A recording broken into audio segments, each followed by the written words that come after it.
Hello दोस्तों, स्वागत है सभी का आपके अपने चैनल बेसिक नॉलेज में। दोस्तों आज के वीडियो क्लास 8 के विद्यार्थियों के लिए बहुत ही महत्वपूर्ण है। जी हाँ दोस्तों, क्योंकि कल आप लोग का सोशल साइंस का एग्जाम है और इसमें हम लोग देखने वाले कुछ भूगोल और कुछ राजनीति शास्त्र के क्वेश्चन। जी हाँ, इससे पहले इतिहास का मैंने बता दिया है और बता दोस्तों इसमें हम लोग सेकंड टर्म का क्वेश्चन देख रहे हैं। आप लोग फर्स्ट टर्म का भी कुछ क्वेश्चन कर लीजिएगा, क्योंकि आप लोग का सिलेबस से बाहर प्रश्न पूछे जा रहे हैं, यानी कि फर्स्ट टर्म का भी पूछे जा रहे हैं। ठीक है, चलिए इसमें जितना क्वेश्चन सभी आप लोग एग्जाम के लिए महत्वपूर्ण है, इसको देख लीजिएगा। और कल आप लोग का सोशल साइंस का एग्जाम है, जो कि 1.5 घंटे का होने वाला और 50 नंबर का होने वाला है और इसी प्रकार के सवाल आप लोग पूछे जाएंगे। चलिए सवालों को देखते हैं और बिल्कुल समझा दे, बस एक बार खाली वीडियो को देख लीजिए ताकि क्वेश्चंस आए तो आप लोग खुद से ही बनाकर लिख सको। पहला सवाल है दोस्तों कि बहुउद्देशीय परियोजना के क्या लाभ है। देखिए, बहुउद्देशीय परियोजना मतलब जो डैम बनाया जाता है ना, उसे डैम को कहा जा रहा है। जो डैम बनाकर पानी को इकट्ठा किया जाता है उसके क्या लाभ होता है। तो देखिए, बहुउद्देशीय परियोजना के निम्नलिखित लाभ है। क्या क्या है? सबसे पहला, बाढ़ नियंत्रण। देखो, अगर कहीं बाढ़ आता है तो पानी सारे डैम में जमा हो जाएगा। नदी में उफान आता है तो वो डैम में जमा कर लिया जाता है, ज्यादा पानी होता है तो आसपास के इलाकों में बाढ़ आने का खतरा कम हो जाता है। तो सबसे पहला पॉइंट हो गया बाढ़ नियंत्रण का। दूसरा हो गया सिंचाई के लिए जलापूर्ति। अब देखिए, आपका डैम है तो उसमें पानी तो रहेगा, तो उसके लिए सिंचाई के लिए वो प्रबंध हो जाएगा। अगर कोई खेत में सिंचाई करना चाहे तो डैम का पानी का उपयोग कर सकता है। ठीक है, तो सिंचाई के लिए जलापूर्ति का काम करता है वो डैम। विद्युत उत्पादन, आपको पता है कि डैम में जहाँ पर गेट होता है वहाँ पर आपका लगाया जाता है मोटर और उससे वहाँ पर बिजली उत्पादन होता है। मतलब डैम में जो पानी है उसका प्रयोग विद्युत उत्पादन के लिए भी किया जाता है। आपको पता है कि जहाँ पर भी डैम रहता है उसके सामने आपका बिजली उत्पादन केंद्र रहता है, वहाँ से बिजली उत्पादन किया जाता है। नेक्स्ट है पेयजल की उपलब्धता। ठीक है, पेयजल यानी कि डैम का पानी को फिर फिल्ट्रेशन करके फिर आपके घरों तक पहुंचा जाता है और उस पानी को आप लोग पी सकते हो, तो पेयजल की उपलब्धता हो जाती है। मछली पालन, डैम में बहुत बड़े बड़े मछली रहते हैं, समझ रहे हो। मृदा अपरदन की रोकथाम, ठीक है, और इससे मृदा अपरदन की भी रोकथाम होती है क्योंकि पानी एक जगह इकट्ठा रहता है वहाँ पर। पर्यटन केंद्रों का निर्माण, और जो भी आप लोग का डैम होता है उसके पास आसपास तो लोग घूमने जाते ही हैं। आप लोग नाम ले लो, मैथन डैम, उसके बाद आप लोग का पंचेत डैम नाम सुने होंगे जो झारखंड में है, हम लोग के धनबाद में। तो ये भी बहुत है, आप लोग यहाँ पर घूमने भी लोग जाते हैं। ठीक है, मैं खुद जा चुका हूँ मैथन पंचेत, और मैं क्या ही बताऊँ आप लोगों को। तो ये पर्यटन केंद्र ही बनता है। पर्यटन मतलब जहाँ पर लोग आकर घूमते हैं, समझ रहे हो। तो ये आप लोग का लाभ होता है। अगला देखो, शुद्ध पेयजल हमारे लिए क्यों आवश्यक। तो आप लोग खुद ही बोल सकते हो कि अशुद्ध या दूषित पानी पीने से बहुत सारी बीमारियां हो सकती है, जैसे पेचिस, हैजा, डायरिया, बहुत सारी बीमारी फैलने का खतरा रहता है। केवल भारत में ही प्रतिदिन 1600 व्यक्ति की मौत दूषित पानी पीने से हो जाती है, समझ रहे हो। अतः स्वस्थ रहने के लिए शुद्ध या स्वच्छ पेयजल बहुत आवश्यक है। स्वच्छ पेयजल पीजिएगा तो आपको बीमारी नहीं होगा, संक्रमण कोई बीमारी नहीं होगा और आप लोग स्वस्थ रहेंगे। पानी बहुत जरूरी है, वो भी क्या, शुद्ध पानी, समझ रहे हो, मतलब दूषित पानी नहीं। देखो क्या है, निजी कंपनियां स्कूल एवं अस्पताल खोलने में क्यों दिलचस्पी लेती है। भाई साहब, स्कूल और अस्पताल तो बिजनेस बन गया है, ठीक है, तो क्यों नहीं। और निजी कंपनी यानी कि जो प्राइवेट फैक्ट्रीज होती है वो क्या, हमेशा बिजनेस करती है, अपने लाभ के लिए काम करती है। प्राइवेट स्कूल जो खोला जा रहा है वो कभी भी किसी को शिक्षा देने के लिए नहीं, वो सबसे पहले अपना लाभ देखता है। शिक्षा तो उसका सेकंड ऑप्शन रहता है, क्योंकि आप लोग एक प्राइवेट स्कूल का फीस देख सकते हो। ठीक है, एक प्राइवेट स्कूल का एक बच्चा का फी 5000 6000 रुपये क्लास पर डिपेंड करता है, और ऊपर जाओगे तो और ज़्यादा। ये तो मैं 3-4 का फीस बोल रहा हूँ। तो इस प्रकार काफ़ी बड़ा बिजनेस है ये जो प्राइवेट स्कूल खोलते हैं वो लोग। तो देखिए, निजी कंपनियां केवल आर्थिक लाभ के उद्देश्य से ही काम करती है कि उसको आर्थिक मतलब पैसों का लाभ हो सके, उसको पैसा मिले। सार्वजनिक सुविधाओं की उपलब्धता के लिए ज्यादा पूंजी की आवश्यकता होती है। सार्वजनिक सुविधा मतलब स्कूल हो गया, हॉस्पिटल, ये सार्वजनिक सुविधा हो गया। अगर इस पर कोई बिजनेस करना चाहते हैं, ठीक है, तो ज़्यादा पूंजी की आवश्यकता होती है। स्कूल एवं अस्पताल या शिक्षा और स्वास्थ्य वर्तमान समय में बहुत ही आवश्यक है। वो पता है कि अभी लोग भले 2 वक्त का खाना नहीं खाता हो, बट अपने बेटे को अच्छे से, अपनी बेटी को अच्छे से पढ़ा रहे हो, अच्छे स्कूल में पढ़ा रहे हैं। ठीक है, अभी गवर्नमेंट स्कूल में नहीं पढ़ा करके अच्छे प्राइवेट स्कूल में। लेकिन दोस्तों, जिसको बनना हो तो अच्छा जो पढ़ते हैं वो गवर्नमेंट स्कूल से भी पढ़कर बहुत कुछ कर सकते हैं। लेकिन एक हाँ अच्छा माहौल मिल जाता है प्राइवेट स्कूल्स में, तो खुद नहीं खाकर भी बच्चों को पढ़ाया जाता है यहाँ पर। ठीक है, स्कूल एवं अस्पताल या शिक्षा, ये तो हो गया। अतः इसकी मांग काफी अधिक है, इसमें लागत कम लगती है लेकिन आय सर्वाधिक है। इसमें लागत कम नहीं, लागत भी बहुत ज्यादा लगती है दोस्तों। ठीक है, इसमें आय सर्वाधिक होती है। धनी व्यक्तियों को विश्वास होता है कि निजी क्षेत्र में उत्तम व्यवस्था होती है। जो उसके पास पैसा हो वो कभी सरकारी स्कूल में पढ़ेगा जी, सरकारी हॉस्पिटल में दिखाएगा नहीं, सब लोग प्राइवेट में जाएंगे। तो ये चीज है। केंद्र सरकार की आय के विभिन्न स्रोतों को लिखिए। तो केंद्र सरकार की आय की स्रोत निम्नलिखित है। क्या क्या है? पहला, निगम कर, जो वहाँ टैक्स मिलता है। आय कर, आप मान लीजिए काम कर रहे हो, आपको सैलरी मिल रहा है, उस पर टैक्स काटा जाता है। उधार एवं अन्य देयताएं, ठीक है, अगर कोई ऋण लेता है तो उस पर उसको कुछ चार्ज देना पड़ता है।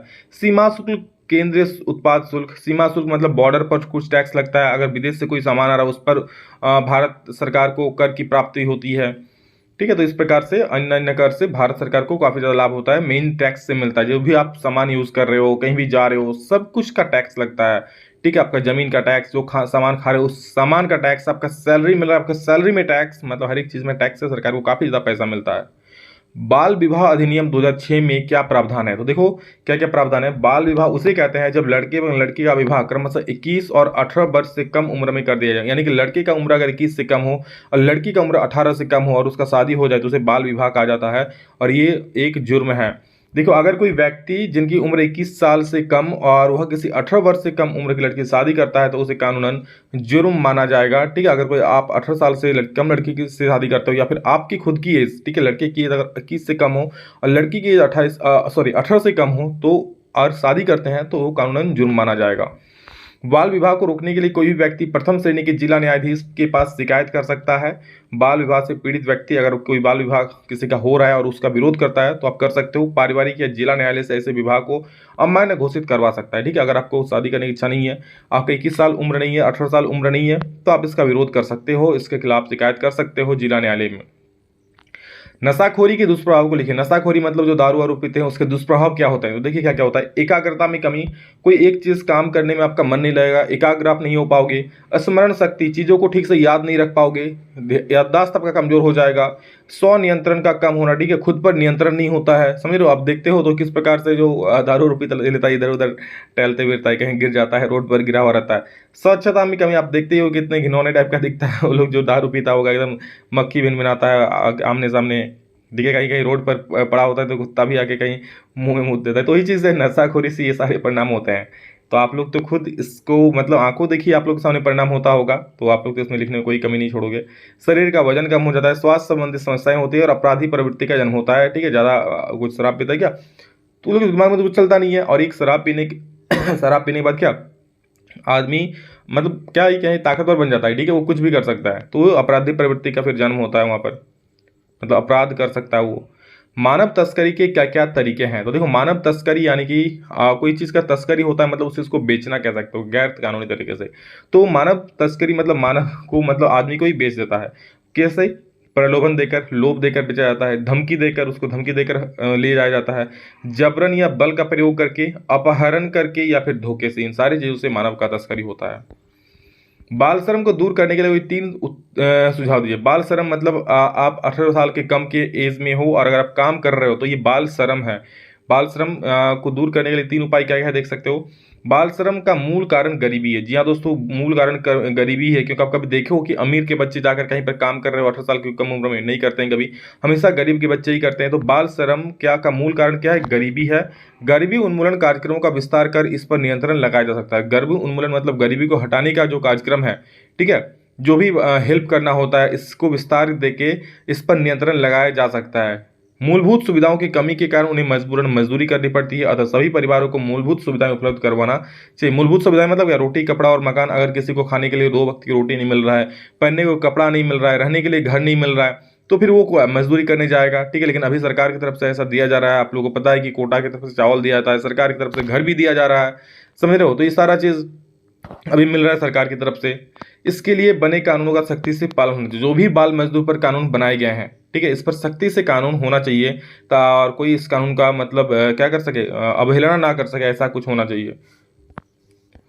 जीवाश्म ईंधन क्या है? तो देखो ये आप लोग क्या होगा, पौधों व जानवरों के अवशेष लाखों वर्षों तक भूगर्भ में दबे रहकर ताप व दाब के कारण परिवर्तित होकर जीवाश्म ईंधन बनते हैं। आप लोग देखे होंगे, आप लोग नहीं देखे होगा, मतलब जब कोयला बना है तो हजारों लाखों साल पहले कभी भूकंप आया होगा, पेड़ पौधे सब जमीन में दोज हो गए होंगे, जमीन के अंदर चले गए होंगे। फिर क्या वो अगर लाखों साल बाद अब वो कोई कोई पेट्रोलियम पदार्थ का रूप ले चुका होगा, कोई कोयला का रूप ले चुका होगा, तो इन्हीं सब चीज़ों को जीवाश्म बोलते हैं। जीवाश्म मतलब जीवों का अंश, ठीक है, तो वही जीवाश्म कहते हैं। कोयला, पेट्रोलियम और प्राकृतिक गैस जीवाश्म ईंधन के उदाहरण है। समझ लो, ये कोयला जो हो गया, पेट्रोलियम पेट्रोल हो गया, और भी जो प्राकृतिक गैस होती है मीथेन, ये सब जीवाश्म ईंधन के उदाहरण है। ऊर्जा के गैर परंपरागत स्रोत कौन कौन से है? तो देखो, ऊर्जा के गैर परंपरागत स्रोत मतलब जो नए स्रोत है, समझ रहे हो? एक होता है परंपरागत ऊर्जा स्रोत, एक होता है गैर परंपरागत ऊर्जा स्रोत। परंपरागत मतलब क्या, आप सुने ना, परंपरा, ये परंपरा कब से चली आ रही है, वर्षों से परंपरा चल रही है, मतलब परंपरा मतलब जो पुराने दिनों में यूज होता था। और गैर परंपरागत मतलब जो नई चीज हुए हैं। क्या क्या हुआ है? सौर ऊर्जा हुआ है, पवन ऊर्जा, भूतापीय ऊर्जा, ज्वारीय ऊर्जा, परमाणु ऊर्जा, बायोगैस, ये सारे जो है दोस्तों ये गैर परंपरागत ऊर्जा स्रोत है और ये नए हैं। देखिए, सौर ऊर्जा का प्रयोग कब से, 1000 साल पहले, तो 100 वर्ष पहले तो नहीं होता था आज से, ठीक है। लेकिन हाँ, गोईठा लकड़ी आप 100 वर्ष पहले भी लोग जलाते थे, समझ रहे हो। पवन ऊर्जा ये तो हाल ही में स्टार्ट हुआ है। उसी प्रकार भूतापीय ऊर्जा, परमाणु ऊर्जा, बायोगैस, ये सभी नए नए यूज में आए हैं, तो इसलिए इसको गैर परंपरागत ऊर्जा स्रोत बोला जाता है। झारखंड में बॉक्साइट उत्पादन करने वाले 2 जिलों के नाम बताएं। तो 2 जिलों का नाम आप लोग याद रखिए, गुमला और लोहरदगा दोस्तों, 2 जिलों में झारखंड में जहां पर आप लोगों का बॉक्साइट पाया जाता है। काला सोना किसे कहा जाता है? वैसे तो काला सोना दोस्तों कोयला को कहा जाता है, लेकिन इसका डिफिनेशन कुछ ऐसा होगा कि पेट्रोलियम और उसके उत्पादों को काला सोना या तरल सोना कहा जाता है। आप लोग ऐसे भी लिख सकते हो, कोयला को काला सोना कहा जाता है, आप लोग ऐसे भी लिख सकते हो। परंपरागत और गैर परंपरागत ऊर्जा स्रोतों में क्या अंतर है? तो देखो, परंपरागत और गैर परंपरागत ऊर्जा स्रोत में क्या अंतर है। सबसे पहले मैं परंपरागत ऊर्जा स्रोत का बात करूंगा। तो देखो, ऊर्जा के ये स्रोत जो लंबे समय से सामान्य उपयोग में लाए जा रहे हैं, यही परंपरागत ऊर्जा स्रोत कहलाता है। मैंने अभी कहा कि जो पहले बहुत सालों पहले भी यूज हो रहा था, परंपरा के अनुसार चली आ रही है जो चीजें, ठीक है, उसे क्या बोलते हैं? परंपरागत ऊर्जा स्रोत। तो यही लिखा हुआ है कि ऊर्जा के ये स्रोत जो लंबे समय से सामान्य उपयोग में लाए जा रहे हैं, ये परंपरागत ऊर्जा स्रोत कहलाते हैं।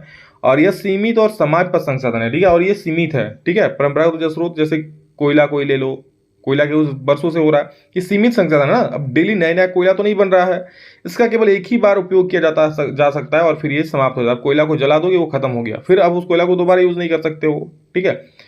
यह अनवीकरण संसाधन है। अनवीकरण मतलब फिर से आप इसका प्रयोग नहीं कर सकते हो, एक बार कर लिए तो बस खत्म, टाटा बाय बाय, समझ रहे हो। इसके प्रयोग से प्रदूषण फैलता है और आप लोग गोईठा जलाओगे, लकड़ी जलाओगे, कोयला जलाओगे, जिससे धुआं निकलता है, जिससे प्रदूषण फैलता है। तो ये परंपरागत ऊर्जा स्रोत है जो कि हम लोग के लिए उतना बेटर नहीं है, बेनिफिशियल नहीं है, और इसीलिए तो मोदी चाचा ने सबको दे दिया सिलेंडर, गैस सिलेंडर घर घर में मोदी, समझ रहे हो। तो और कोयला जो है, पेट्रोलियम, प्राकृतिक गैस, ये सभी इसके उदाहरण है। गैर परंपरागत ऊर्जा स्रोत की बात करें दोस्तों, तो ऊर्जा के ये स्रोत जो नई तकनीक के विकास के साथ वर्तमान समय में उपयोग में लाए जा रहे हैं, ठीक है, जो नई तकनीक के विकास के साथ, जैसे सौर ऊर्जा हो गया, पवन ऊर्जा हो गया, परमाणु ऊर्जा हो गया, भूतापीय ऊर्जा हो गया, ये सारा अभी नया नया यूज में आ रहा है, तो ये गैर परंपरागत ऊर्जा स्रोत कहते हैं, समझ गए, जो नई तकनीक के साथ अभी नए समय में उपयोग में लाए जा रहे हैं। यह असीमित और असमाप्त पर संसाधन। देखिए, आप सूर्य का रोशनी है तो आपको सौर ऊर्जा मिलता रहेगा, हवा चल रही है जब तक, तब तक आपको मिलता रहेगा यहाँ पर क्या, पवन ऊर्जा। तो इस प्रकार से यह असमाप्त, ये खत्म नहीं होने वाला है, मतलब जब तक धरती रहेगा तब तक आप सूरज की रोशनी का उपयोग कीजिए, इसका बार बार उपयोग किया जा सकता है, ठीक है। और यह नवीकरणीय संसाधन, नवीकरणीय मतलब क्या, इससे आप लोग बार बार यूज कर सकते हो। जैसे सौर ऊर्जा यूज कर लें तो फिर तो उससे तो आप सौर ऊर्जा मिल ही रहा है, यूज करो आराम से। यह प्रदूषण मुक्त संसाधन है और इससे प्रदूषण नहीं होता है, ठीक है। जैसे आप घर में एलपीजी गैस जलाते हो, इससे प्रदूषण नहीं होता है। सौर ऊर्जा का प्रयोग करोगे, जैसे अभी आप लोग का ऑटो रिक्शा, ई रिक्शा चल रहा है टोटो नाम का, तो उससे भी प्रदूषण मुक्त, उससे तो धुआं नहीं निकलता है, तो इससे प्रदूषण नहीं होता है। सौर ऊर्जा, पवन ऊर्जा, ज्वारीय ऊर्जा आदि इसके उदाहरण है, ठीक है। सौर ऊर्जा, पवन ऊर्जा, ज्वारीय ऊर्जा, ठीक है, जो भी ऊर्जा है सब। धात्विक एवं अधात्विक खनिज में अंतर स्पष्ट करें। तो देखो अंतर क्या है, सबसे पहले मैं धात्विक खनिज की बात करता हूँ। धात्विक खनिज अयस्क के रूप में प्राप्त होता है और शुद्ध करने पर धातु प्राप्त होती है। वहीं अधात्विक खनिज मिश्रण के रूप में प्राप्त होती है और इनसे धातु नहीं मिलती है। धात्विक खनिज क्या, अयस्क के रूप में प्राप्त होता है, ठीक है, मतलब उसमें धातु होता है और शुद्ध करने पर उसे धातु प्राप्त होता है, मतलब धातु मिला हुआ होता है। बट जो अधात्विक खनिज है, तो लिखा ही हो अधात्विक, तो अधात्विक में धातु होगा कहाँ से, नहीं होगा। तो अधात्विक खनिज मिश्रण के रूप में प्राप्त होता है और इनसे धातु नहीं मिलती है। यह कठोर, लचीला, विद्युत सुचालक, ऊष्मा सुचालक और चमकीला होता है। क्या होता है, कठोर होता है, ठीक है, कठोर, लचीला, विद्युत सुचालक होता है, ऊष्मा सुचालक होता है और चमकीला भी होता है। यह मुलायम होता है, ठीक है। भंगुर होता है मतलब टूट जाता है। विद्युत व ऊष्मा का सुचालक होता है। इसका बार बार पुनर्चक्रण और उपयोग किया जा सकता है और इसका केवल एक ही बार प्रयोग कर सकते हो। जबकि धात्विक खनिज में क्या किया जाता है, सोना, चांदी, तांबा, लोहा आदि जो है धात्विक खनिज हो गया, जबकि कोयला जो हो गया, अभ्रक हो गया, फॉस्फेट, इसका क्या हो गया, अधात्विक खनिज हो गया। खनिज दोनों है, लेकिन एक धात्विक है, एक अधात्विक है, समझ गए। तो और हाँ, और कुछ क्वेश्चंस यहाँ पर देख लीजिए आप लोग। आर्थिक क्रियाएं कितने प्रकार की होती है? तो बस याद रखना, प्राथमिक, द्वितीयक और तृतीयक। आर्थिक क्रियाएं 3 प्रकार की होती है, प्राथमिक आर्थिक क्रियाएं, द्वितीयक आर्थिक क्रियाएं और तृतीयक आर्थिक क्रियाएं। यहाँ पर तीनों का नाम समझ लीजिए क्या है। प्राथमिक आर्थिक क्रियाएं, यहाँ पर तीनों को एक एक उदाहरण देने बोला है। तो प्राथमिक आर्थिक क्रियाएं का मेन है जो कृषि, ठीक है, आप खेती में कोई फसल उगा रहे हो, ठीक है, कोई फसल बो रहे हो, वो क्या, वो कृषि हो गया, वो प्राथमिक आर्थिक क्रियाएं हैं। द्वितीयक जो हो गया उद्योग हो गया, जैसे कोई फैक्ट्री लगाए हो, ठीक है, फैक्ट्री में कोई चीज़ का निर्माण हो रहा है, ये द्वितीयक आर्थिक क्रियाएं हो गया। और तृतीयक मतलब सेवा क्षेत्र, मतलब कोई शिक्षक, जैसे मैं आप लोग को पढ़ा रहा हूँ, ये सेवा क्षेत्र में आता है, समझ रहे हो। बैंक का जो कर्मचारी आपके लिए काम करता है, बसेस जो चल रहा है, होटल्स जो है, ये क्या आपको सेवा दी जाती है इसके द्वारा, ठीक है ना। तो ये मैं भी क्या सेवा ही कर रहा हूँ आप लोग को पढ़ा करके, तो ये सेवा हो गई, ये तृतीयक आर्थिक क्रियाएं हैं, समझ रहे हो। और कृषि भूमि क्या है? तो ऐसी भूमि जिस पर खेती कार्य किया जा सकता है उसे कृषि भूमि कहते हैं। बस इतनी सी कहानी है, सबकी जुबानी है, और पढ़ लो, सारे इंपॉर्टेंट सवाल है और इसमें से आएगा तो बिल्कुल छोड़ना नहीं, बस समझ लो, मैंने एक बार बता दिया, आप लोग समझ लो। आप लोग सब लोग को तेज हो ही, और सभी को शेयर कर देना यार। और आप सभी के लिए, आपके एग्जाम के लिए ढेर सारी शुभकामनाएं, बहुत अच्छा से एग्जाम दो, और एक बार फर्स्ट टर्म वाला कुछ जरूर पढ़ लेना, क्योंकि आप लोग फर्स्ट टर्म से भी सवाल पूछे जा रहे हैं, ठीक है। बस पढ़ लो, सभी को शेयर कर दो। Love you all, thank you all of you. अभी इतना ही, फिर नेक्स्ट वीडियो में जल्दी, तब तक के लिए जय हिंद, वंदे मातरम।